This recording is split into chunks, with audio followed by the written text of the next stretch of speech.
The Old Testament reading for the Transfiguration of our Lord is from Deuteronomy chapter 34. Then Moses climbed Mount Nebo from the plains of Moab to the top of Pisgah, across from Jericho.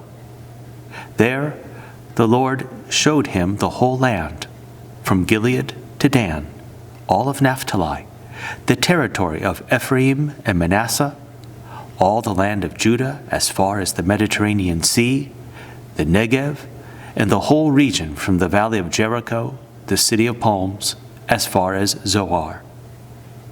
Then the Lord said to him, "This is the land I promised on oath to Abraham, Isaac, and Jacob when I said, I will give it to your descendants.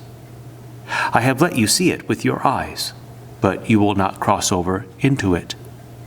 And Moses, the servant of the Lord, died there in Moab, as the Lord had said. He buried him in Moab, in the valley opposite Beth Peor, but to this day no one knows where his grave is. Moses was 120 years old when he died, yet his eyes were not weak, nor his strength gone. The Israelites grieved for Moses in the plains of Moab 30 days, until the time of weeping and mourning was over. Now Joshua, son of Nun, was filled with the spirit of wisdom, because Moses had laid his hands on him. So the Israelites listened to him and did what the Lord had commanded Moses. Since then, no prophet has risen in Israel like Moses, whom the Lord knew face to face, who did all those signs and wonders the Lord sent him to do in Egypt, to Pharaoh and to all his officials and to his whole land.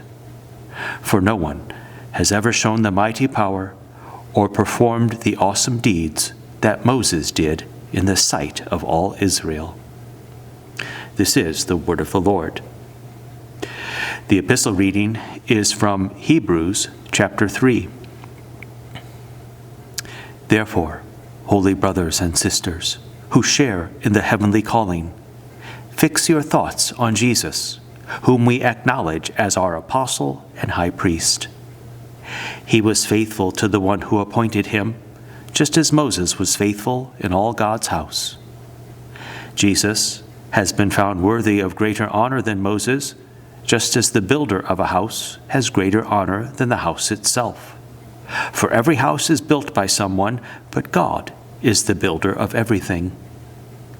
Moses was faithful as a servant in all God's house, bearing witness to what would be spoken by God in the future.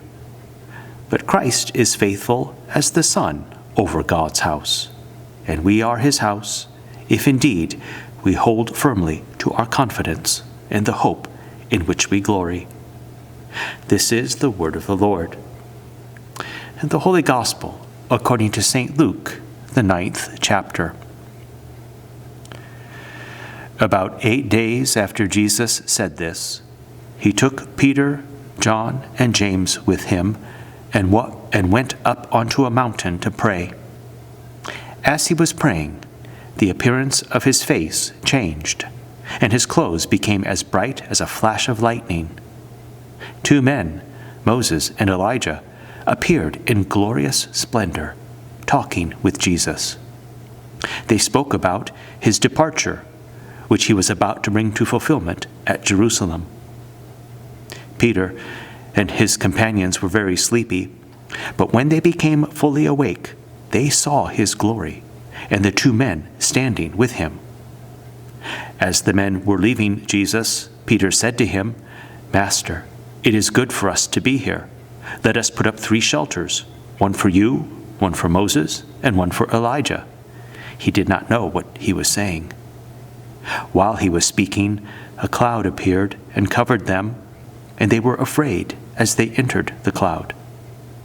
A voice came from the cloud, saying, "This is my Son, whom I have chosen. Listen to him." When the voice had spoken, they found that Jesus was alone. The disciples kept this to themselves and did not tell anyone at that time what they had seen. This is the gospel of the Lord.